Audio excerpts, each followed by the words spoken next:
Hello students, today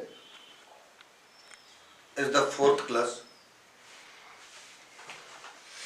in optics और last class में हम लोग रिफ्रैक्शन के संबंध में आपसे चर्चा किया था और इसमें हमने आपको बताया कि देखिए ये एक ऐसी घटना है जो प्रकाश विभिन्न माध्यमों से जब चलती है तो अपने पथ को बदलती रहती है। जैसे जैसे वो माध्यम बदलता है वैसे वैसे ही अपना रास्ता भी बदलता रहता है। अब कैसे बदलता है? तो बदलता है, देखिए बदलता है कैसे? बदलने का मुख्य कारण है इसका वेलोसिटी में परिवर्तन। हम लोग जब इसको वेव ऑप्टिक्स में एक्सप्लेन करेंगे तो हम भली भांति से समझ सकते हैं कि इसका रास्ता किस प्रकार से बदलता है। यहां पर हम आपको केवल सिखा रहे हैं कि देखिए अपना रास्ता बदलता है और जब ये रेयर मीडियम से डेंसर मीडियम में जाती है तो अभिलंब की ओर झुक जाती है और जब डेंसर मीडियम से रेयर मीडियम में जाती है तो अभिलंब से दूर हट जाती है। ऐसा लास्ट क्लास में हमने आपसे कहा था और साथ साथ ये भी कहा था कि देखिए ये जो कैरेक्टरिस्टिक्स ऑफ द लाइट है, इस कैरेक्टरिस्टिक्स में मेन कैरेक्टरिस्टिक्स आता है फ्रीक्वेंसी, फेज, वेव नहीं बल्कि आपका वेवलेंथ। फ्रीक्वेंसी, फेज, वेवलेंथ, बात समझ? तो इसमें फ्रीक्वेंसी और फेज जो है ये फिक्स रहता है। Very important thing to consider that the frequency and phase of a light remains constant whenever it will travel in the such and such medium। किसी भी मीडियम में ये चल, इनका ये दोनों में कोई परिवर्तन नहीं होता है। परिवर्तन किस में होता है? वेवलेंथ में, और वेवलेंथ में परिवर्तन के कारण इसका वेलोसिटी भी बदल जाता है। ऐसा चर्चा हम लोगों ने लास्ट क्लास में किया था। आज हम आपसे चर्चा कर रहे हैं इसका कौन कौन सा नियम है। रिफ्रैक्शन का भी प्रमुख रूप से हम लोग 3 नियम का उल्लेख करते हैं। Number 1, laws of refraction.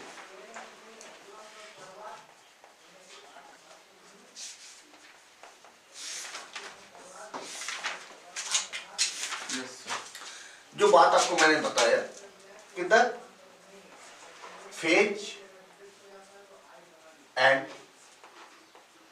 Frequency of light remains same in all medium. Number 2, जैसे हम लोग रिफ्लेक्शन में ले रहे थे incident ray, reflected ray, normal, lies on same plane, ठीक यहां भी वही है।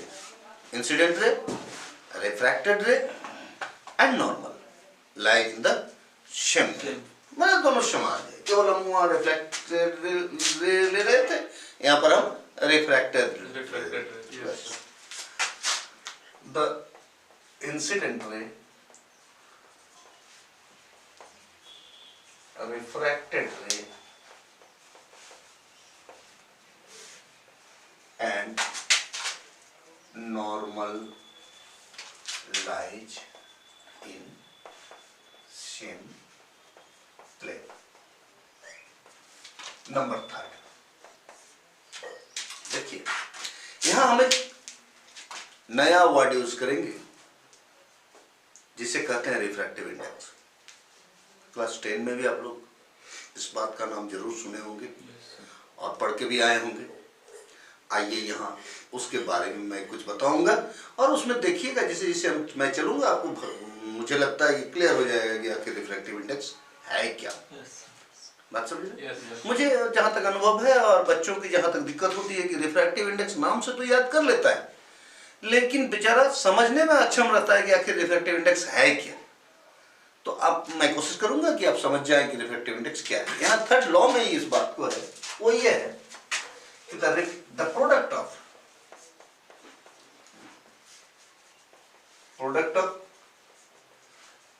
refractive index and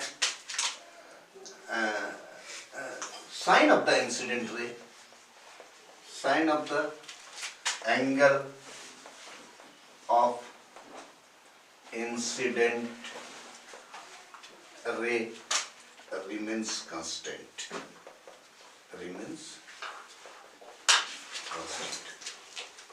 Product of refractive index और इंसिडेंट एंगल का साइन का मान हमेशा स्थिर रहता है, नियत रहता है।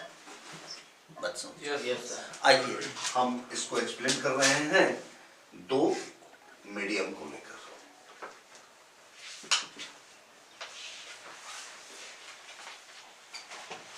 देखिए, ये मैंने माना कि ये एयर है और इसका रिफ्रैक्टिव इंडेक्स हम बोल रहे हैं कि μ1 है, और ये आपका ग्लास है, इसका रिफ्रैक्टिव इंडेक्स μ2 है। और हमको मालूम है, प्रैक्टिकली भी हम लोग देखते हैं कि कांच जो है सो हवा की अपेक्षा काफी सघन है। तो μ2 इज द ग्रेटर देन μ1। अब देखिए, कोई एक लाइट इस प्रकार से आ रहा है, इसमें इंसिडेंट हुआ at this point, this point is P1। Normal इसमें इस प्रकार से हम ड्रॉ कर सकते हैं। ये डेंसर में प्रवेश किया इसलिए ये बैंड करेगा। जब यहां आया तो फिर मैं यहां पर नॉर्मल डाल रहा हूं P2 पर, अब फिर ये भागेगा इधर से, लास्ट क्लास में ये दिया गया था, और ये दोनों पैरेलल हो जाएगा।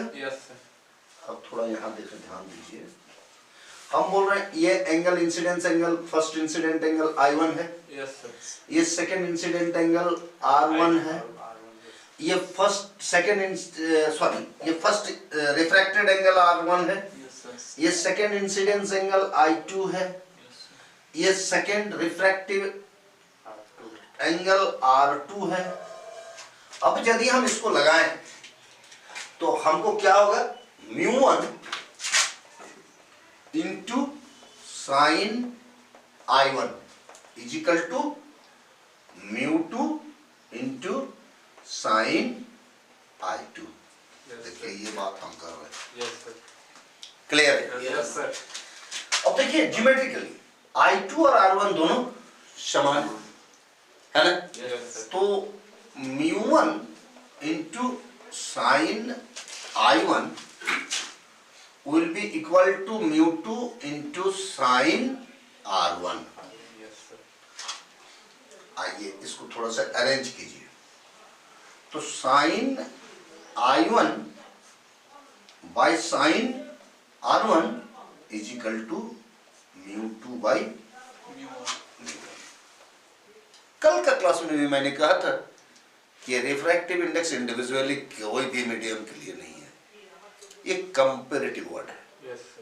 बात समझ रहे हैं? Yes sir.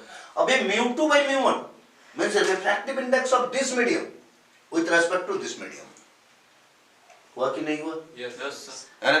और इसका वैल्यू कितना आया, sin y by sin I1 by sin R1। इसी को इन जनरल अगर हम कहते हैं तो देखिए, इसको हम लोग एक्सप्रेस करते हैं 1 μ2।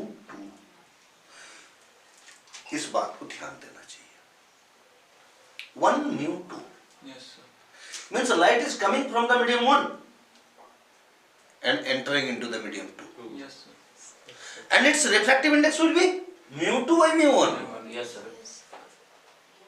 Its refractive index will be μ2 by μ1. Then it is sin I by sin R. It is Snell's law. Yes sir. This known as Snell's law. This known as Snell's law. According to this, mu is equal to sine I by sine r. अब जब हम इसको velocity में लेते हैं तो actually velocity में इसको हम एक्सप्रेस करते हैं। तो एक्सप्रेस क्या करते हैं वेलोसिटी में? देखिए velocity mu, velocity of light in medium, ये कौन है भाई? 1 म्यू 2 की बात कर रहा हूं मैं। Means refractive index up to with respect to 1। हम क्या बोलेंगे? ये velocity of light, velocity of light in medium 1 and velocity of light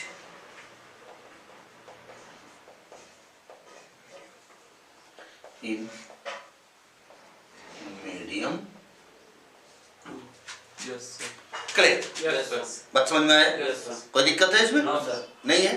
तो म्यू कहने का मतलब है कि हमारा म्यू जब भी हम बात करेंगे तो ये निश्चित रूप से हमको समझ लेना चाहिए कि म्यू कहने का मतलब ये है कि it is regarding a comparison with another medium। Yes sir। बात समझ रहे हैं? Yes sir। क्लियर है? Yes sir। है ना? ठीक है? Yes sir। अब आपने देखा कि 1 म्यू 2 जिसको हम लोग म्यू के द्वारा बताए, ये आया sine I by sine R या sine I 1 by sine R. Yes sir। थोड़ा उल्टा तरफ से सोचिए तो Yes sir। मान लीजिए कि लाइट इधर से जा रहा है, Yes sir। तो अगर इधर से जा रहा है तो इस रास्ते पर घूम जाएगा, है ना? Yes sir। तो अभी जो हम काउंटिंग कर रहे थे वो काउंटिंग कर रहे थे 1 म्यू 2, है ना? Yes sir। Yes sir। या इसको आप कह सकते हैं ए म्यू जी, एयर से ग्लास। Glass। Yes। आपने अभी काउंटिंग किया A mu G is equal to sine I 1 by sine R. Clear? Yes sir। अब हम इधर से ले जा रहे हैं लाइट को, इसका रास्ता बदल रहे हैं, तो भाई इस रास्ते से जा रहा है, Yes sir। समझ रहे हैं? Yes sir। तो इसका एंगल ऑफ इंसिडेंस तो R1 हुआ, Yes sir। है ना? Yes sir। और एंगल ऑफ रिफ्रैक्शन आपका I1 हो गया। क्लियर है? Yes sir। और ये कहां से कहां जा रहा है? ग्लास से एयर में, Air। ठीक है? Yes sir। तो G mu A is equal to कितना होगा? Sign R1 by sine I1। इन दोनों को प्रोडक्ट कीजिए तो A mu G into G mu A is equal to आपको फाइंडिंग होगा 1। बहुत इंटरेस्टिंग टॉपिक्स है। ये बताता ये है कि अगर कोई लाइट कोई एक मीडियम से चलना शुरू किया और विभिन्न मीडियम से होते हुए फिर अपने ही मीडियम में अगर आ गया तो उन सभी मीडियम का रिफ्रैक्टिव इंडेक्स का मल्टीपल अगर हम करें तो ये 1 मिलेगा। वेरी क्लियर चीज, Yes sir। बात समझ रहे? Yes sir। अब देखिए इसमें इसी को हम करते हैं रिफ्रैक्शन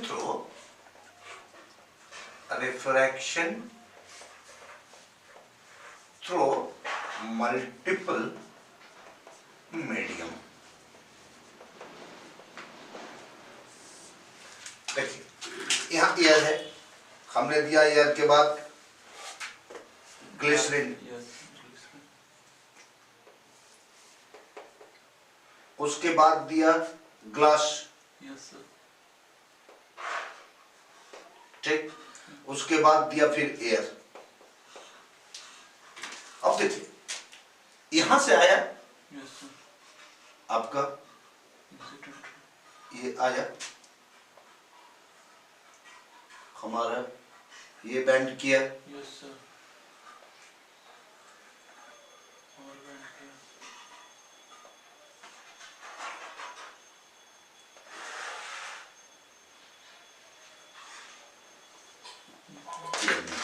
Yes sir।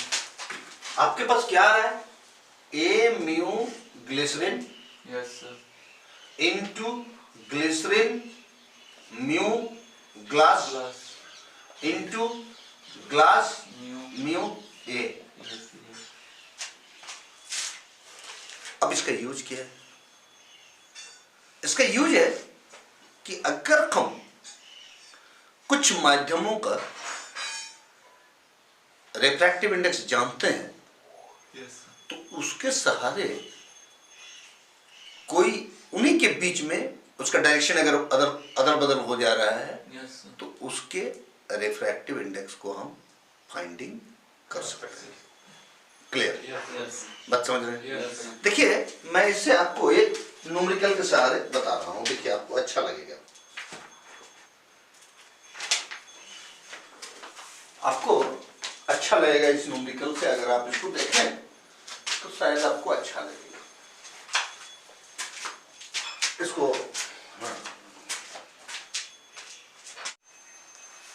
देखिए, यहां पर हम एक न्यूमेरिकल्स लिख रहे हैं और वो ये है कि if refractive index of glass and water Yes, sir. With respect to air, air के रेस्पेक्ट में दोनों का अलग अलग से बात कर रहे हैं। एक एयर टू ग्लास में, एक एयर टू वाटर। अब बोल रहे हैं ये 3/2 है और 4/3 है। Then what is the refractive index of glass with respect to water? Clear Yes, sir. है ना? Yes, sir. तो हमारे पास जो सप्लाईज है वो क्या सप्लाईज है, मैं देख रहा हूं। ये सप्लाईज है कि refractive index of glass and water with respect to air means air to glass, AμG आपके पास है 3/2। Yes, sir. Air to water, air to water आपके पास है 4/3। Yes, Yes, sir. और आपको निकालना क्या है भाई? Refractive index of with respect to water. Water Yes, sir. Means water mu glass क्या है? Yes, sir. यही बात Yes, sir. है ना? Yeah. अच्छा, हमको जो मालूम है वो ये है कि भाई हम AμG into G mu W into W mu A equal to 1। Yes, sir. हम एयर से ग्लास में गए, ग्लास से वाटर में गए, वाटर से एयर में आए, Yes, sir. तीनों का हो गया। Yes, sir. इसमें मिला के देखिए ना कौन निकालना है। ये Yes, sir. क्या स्थिति है? उल्टा स्थिति है। Yes, sir. अभी आपने देखा AμG into G mu A equal to 1, One. Yes. तो AμG into G mu A equal to 1 है, तो 1 जो है तो रेसिप्रोकल ऑफ द अदर है, Yes, sir. Yes, sir. है ना? Yes, sir. 1 जो है सो रेसिप्रोकल ऑफ, Other. तो हमको इसमें टेंशन क्या लेना है? Yes, sir. कोई टेंशन नहीं लेना है। No, sir. हम सीधा सीधी अपना इच्छा से उसको लिख डालें। Yes, sir. अब हम देख रहे हैं कि भाई इसका क्या क्या हमारे पास सप्लाई है। AμG सप्लाई है, G म्यू W तो हमको निकालना ही है, Yes, sir. W mu A, W mu A, A mu W है आपका 4/3, Yes, तो sir. W म्यू A इसका रेसिप्रोकल है, Yes, sir. तो ये 3/4 है। Clear Yes, sir. है ना? Yes, sir. तो आइए अब यदि आप इसको लें तो G mu W equal to 8/9, Yes, sir. तो W म्यू G रेसिप्रोकल। इतना आसानी से निकल गया मेरे, Yes, sir. बात समझे कि नहीं? Yes, sir. हैं? इसलिए जब मल्टीपल रिफ्रैक्शन हमारा प्रोसेस होता है तो इस प्रकार से हम चाहे आप जिसको भी रखें, दो चीज केवल याद रखिए, वो ये कि जब हम डायरेक्शन उलट देंगे तो ये रेसिप्रोकल हो जाएगा, Yes, sir. और टोटल जिस मीडियम से आया है उस मीडियम में अगर फिर से लौट के प्रवेश कर रहा है तो टोटल मीडियम का रिफ्रैक्टिव इंडेक्स का मल्टीपल 1 होगा। बाकी और कोई महत्वपूर्ण बात इसमें नहीं है। समझ में आया कि नहीं? Yes, sir. एकदम ठीक है, Yes, sir. एकदम Yes, sir. Yes, sir. चलिए ठीक है।